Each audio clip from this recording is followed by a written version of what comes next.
Have you ever noticed how even after doing a lot of personal work, even after learning about all of your own relationship patterns, there can still be moments when connection can feel really confusing? So for some people, this happens when they're dating somebody who seems kind and available, and they've really chosen with a lot of intention, they're showing up differently, and most of the time things feel really good. But then maybe there's a small shift in the other person's tone, or it takes a long time to get a message back, or there's something in their system that's still responding with stress. So even when there's nothing obviously wrong, that old feeling, that old programming can still come up. Like when we're noticing subtle changes, or we're replaying conversations, or we're wondering if something's changed. So even when the logical part of them knows that the connection is probably still fine. And for people who've already done a lot of self-reflection, this can feel confusing because they get the pattern, they know what anxious attachment looks like, and they might even be able to identify it happening in the moment. But that doesn't always stop that patterned response from showing up. So there's often an expectation that insight will make anxious patterns just poof, disappear.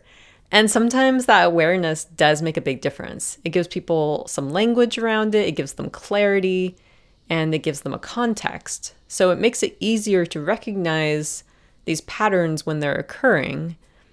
But understanding by itself doesn't always calm down the nervous system. So many people who have worked hard to change how they show up in relationships still experience familiar attachment responses in certain situations. Like there might be a break in communication, or somebody might have a subtle change in their tone of voice. And it's not because someone's doing something wrong.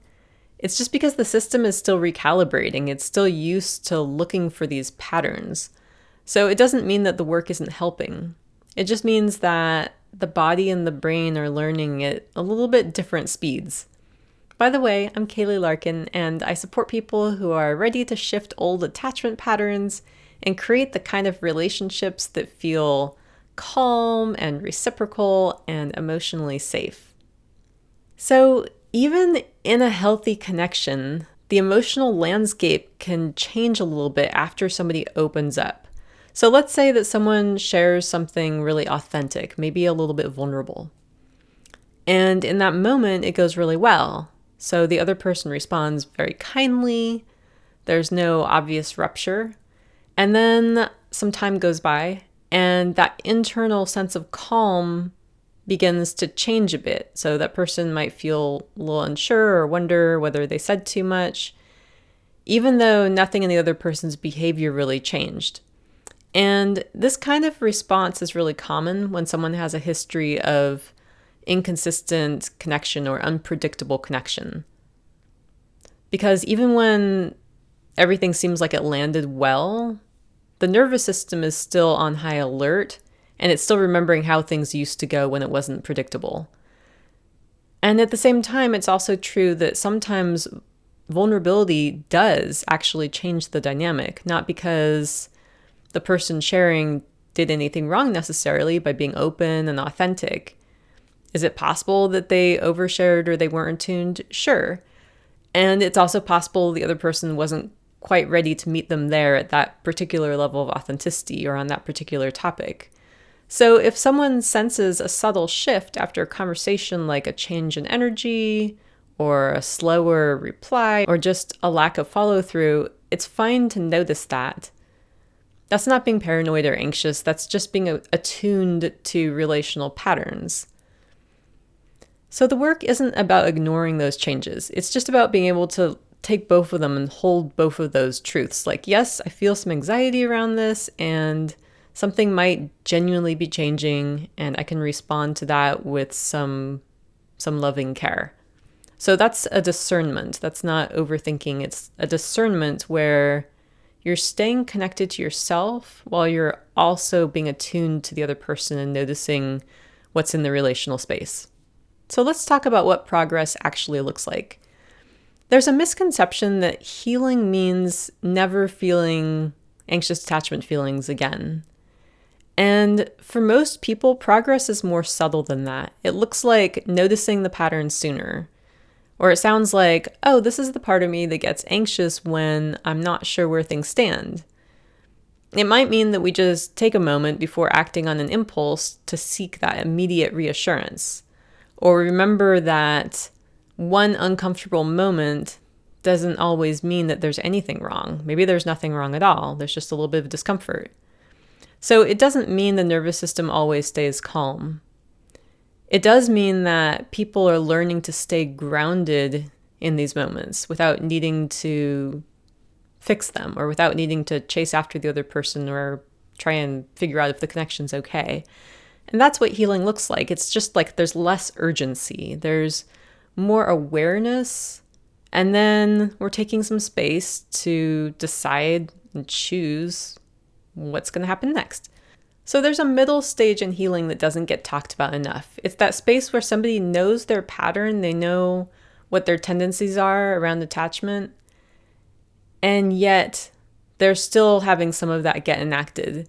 And that space can be a little bit confusing because they're not where they used to be for sure, and they can recognize that. But yet things don't feel fully secure yet either. And that's completely normal. Because healing doesn't happen all at once, and it doesn't happen in a linear way, but it does happen through repetition, through new experiences that contradict the old experiences until our system starts to trust that.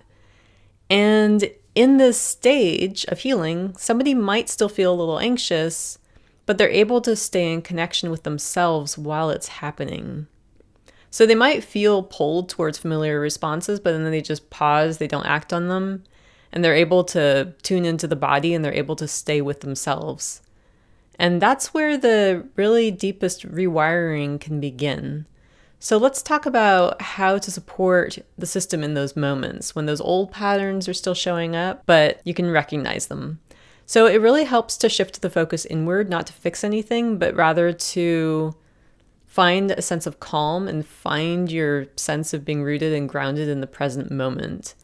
And that might look like checking in with the body. It might look like noticing physical sensations or noticing what story we're making out of something that happened, or noticing, okay, what do I need in this time, in this moment to feel calm and grounded, even before I get a reply back from somebody else. And sometimes the answer is simple. It's like, get out in the sunlight, take a few calming breaths, do a hobby or go for a walk. And then other times it helps to remember relationships that do feel really reliable and really dependable, consistent, where communication feels really easy and safety doesn't always have to be something that you have to work really hard to earn.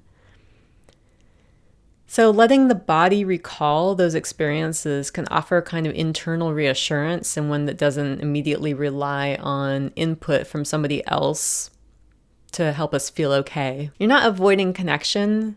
You're just accessing your resources so that you can stay regulated. So let's talk about when secure relationships still feel a little bit unfamiliar. So even when someone starts building secure relationships, it can still take some time for the system to fully trust that security. And that's because when someone's used to that intensity, that inconsistency, the calm connection might feel unfamiliar or maybe a little uncomfortable at first.